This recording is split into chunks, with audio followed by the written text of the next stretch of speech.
భారతీయ railway ప్రయాణికులకైతే కేంద్ర ప్రభుత్వం పెద్ద షాక్ ఇచ్చిందని చెప్పుకోవాలి. రైలు ప్రయాణాన్ని మరింత సురక్షితంగా క్రమశిక్షణతో నిర్వహించేందుకు వీలుగా నిబంధనలు కఠినతరం చేస్తూ రైల్వే శాఖ సంచలన నిర్ణయాన్ని తీసుకుంది. రైళ్లలో ఎలాంటి టికెట్ లేకుండా ప్రయాణించే వారిపై ఇకపై ఉక్కుపాదం మోపనున్నారు. జూలై 1వ తేదీ నుంచి కొత్త జరిమానా నిబంధనలు అయితే దేశవ్యాప్తంగా అమల్లోకి రాబోతూ ఉన్నాయి. ఈ కొత్త నిబంధనల ప్రకారం ప్రయాణికులు చేసే చిన్న చిన్న తప్పులకు కూడా భారీగా జరిమానాలు చెల్లించాల్సి ఉంటుంది. జన విశ్వాస్ చట్టం 2026 కింద రైల్వే చట్టంలోని పలు సెక్షన్స్ ను సవరిస్తూ కేంద్ర ప్రభుత్వం ఈ కీలక నిర్ణయాన్ని అయితే తీసుకుంది. తాజాగా ట్రైన్లలో టికెట్ లేకుండా ప్రయాణించే వారికి విధించే కనీస జరిమానాను రైల్వే శాఖ ఏకంగా 100% పెంచింది. ఇప్పటి వరకు టికెట్ లేకుండా పట్టుబడితే కనీస జరిమానాగా ₹250 వసూలు చేసేవారు. జూలై 1 నుంచి ఈ కనీస జరిమానా మొత్తాన్ని ₹500 పెంచుతూ రైల్వే బోర్డు ఉత్తర్వులను అయితే జారీ చేసింది. ప్రయాణించే దూరానికి అయ్యే అస్సలు టికెట్ ఛార్జీతో పాటు ఈ ₹500 అదనపు జరిమానాను ప్రయాణికులు చెల్లించాల్సి ఉంటుంది. ఒకవేళ ఏ స్టేషన్లో రైలు ఎక్కారో తెలియకపోతే సదరు రైలు ప్రారంభమైన స్టేషన్ నుంచే టికెట్ ధరను లెక్కించి జరిమానా విధిస్తారు.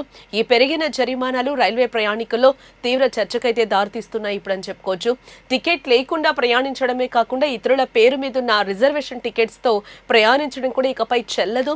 వేరొకరి టికెట్ పై ప్రయాణిస్తూ పట్టుబడితే ఆ టికెట్ ను రైల్వే అధికారులు వెంటనే రద్దు చేస్తారు. దాంతో పాటు సదరు ప్రయాణికుడికి ₹500 కనీస జరిమానా విధిస్తారు. రైల్ టికెట్ కలుగుండి కూడా నిర్దేశిత కోచ్ కాకుండా వేరే కోచ్ లోకి వెళ్లినా ఇబ్బందులు తప్పు. ఉదాహరణకు జనరల్ టికెట్ తీసుకుని స్లీపర్ క్లాస్ లేదా ఏసీ కోచ్లో ప్రయాణిస్తే టికెట్ లేని ప్రయాణికుడిగానే పరిగణించి భారీగా జరిమానా వసూలు చేస్తారు. అనుమతించిన దూరం కంటే ఎక్కువ దూరం ప్రయాణించినా ఇదే విధమైన అదనపు ఛార్జీలు వర్తిస్తాయని చెప్తూ ఉన్నారు అధికారులు. కొత్త నిబంధనల ప్రకారం జరిమానా చెల్లించడానికి నిరాకరించే ప్రయాణికులపై రైల్వే అధికారులు చట్టపరమైన చర్యలు తీసుకుంటారు.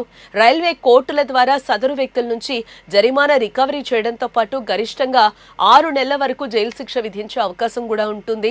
మహిళల భద్రత కోసం కేటాయించిన ప్రత్యేక కోచ్లు సీట్లలో పురుషులు కూర్చుంటే విధించే జరిమానాను భారీగా పెంచడం జరిగింది. ఇక్కడ మహిళల కోచ్ల్లో అక్రమంగా ప్రయాణించే పురుషులకు ₹2,500 వరకు జరిమానా విధిస్తారు.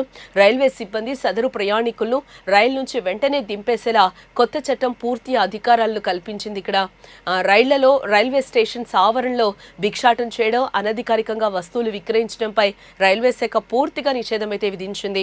రైల్వే ప్రాంగణంలో అనధికారిక హ్యాకర్లు భిక్షాటన చేసే వారికి ₹2,000 జరిమానా విధిస్తారు. ఒకవేళ పదే పదే ఈ తప్పులకు పాల్పడితే ఏడాది వరకు జైలు శిక్ష విధించేలా నిబంధనలను కఠినతరం చేశారు.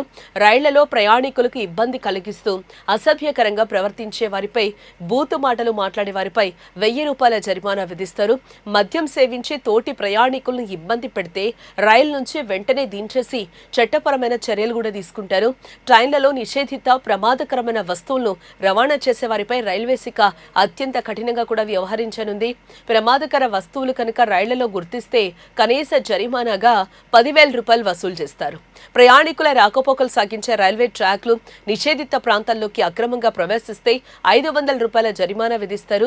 ప్రతి 3 ఏళ్లకు ఒకసారి ఈ జరిమానా మొత్తాలను 10% మేర పెంచేలా జన విశ్వాస్ చట్టంలో నిబంధనలు కూడా పొందుపరిచారు. చిన్న చిన్న నేరాలకు జైలు శిక్షలను తగ్గిస్తూ కేవలం ఆర్థిక జరిమానాల ద్వారా ప్రయాణికుల్లో బాధ్యతను పెంచడమే ఈ కొత్త విధానం ముఖ్య ఉద్దేశమని కూడా అర్థమవుతుంది. రైల్వే ప్రయాణికులు ప్రయాణ సమయాల్లో తప్పనిసరిగా సరైన టికెట్లు కలుగుండి రైల్వే నియమ నిబంధనలు పాటించాలని కూడా అధికారులు ఈ సందర్భంగా సూచిస్తూ ఉన్నారు.